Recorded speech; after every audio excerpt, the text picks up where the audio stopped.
you're done early today, right? So that makes it a little bit nicer. Well, really, it's great to be here. So I'm a professor at UNC Charlotte. I'm a professor of organizational science. And there's a lot of different things I do up there. One of the things is I'm an active researcher, and a topic I do a lot of research on is leadership. And so in this journey of studying leadership, we were basically looking at the keys to success. What makes leaders more effective or less effective?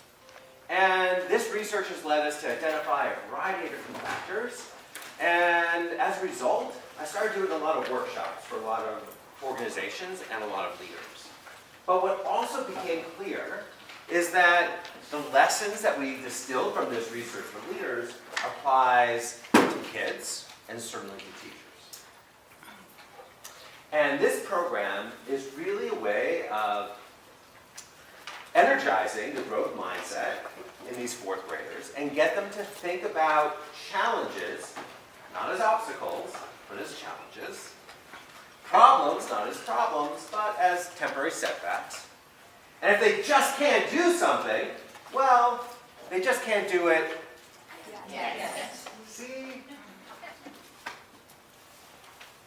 So when we start to think about self-leadership, first we want to acknowledge that self-leadership has many components. So people who are excellent self-leadership have a sense of gratitude. Right? They recognize all they are to be grateful for. It's easy to forget, but those who are effective with their self-leadership are constantly attuned to what they're grateful for, not necessarily the deficits. These individuals also have a sense of mindfulness. In other words, they're present. They're present in the moment. They can be present during sessions like this where their mind isn't wandering to the next thing. They can be present when they're talking to a child in need, and they're focused right at that time, not necessarily the other voices in the background. So gratitude and presence. Good self-leadership is also about self-awareness. Right? We are all flawed individuals. We have our strengths and we have our growth areas. And to the extent that we acknowledge them, we have a greater ability to be effective. So these are key pieces of being an excellent self-leader.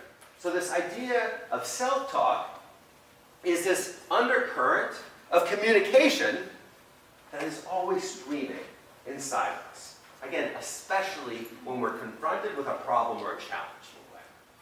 They've done experiments with kids, especially in impoverished areas, and if you could teach skills, good self-talk skills, so that when they're confronted with the inevitable setbacks that all children have, they're able to move forward and be more resilient and grow from it. And there's definitely data that supports the linkage between kids' self-talk and their ultimate success. So I'm going to read you this scenario, and then you're going to provide, you'll see that the next slide will have a question for you to answer.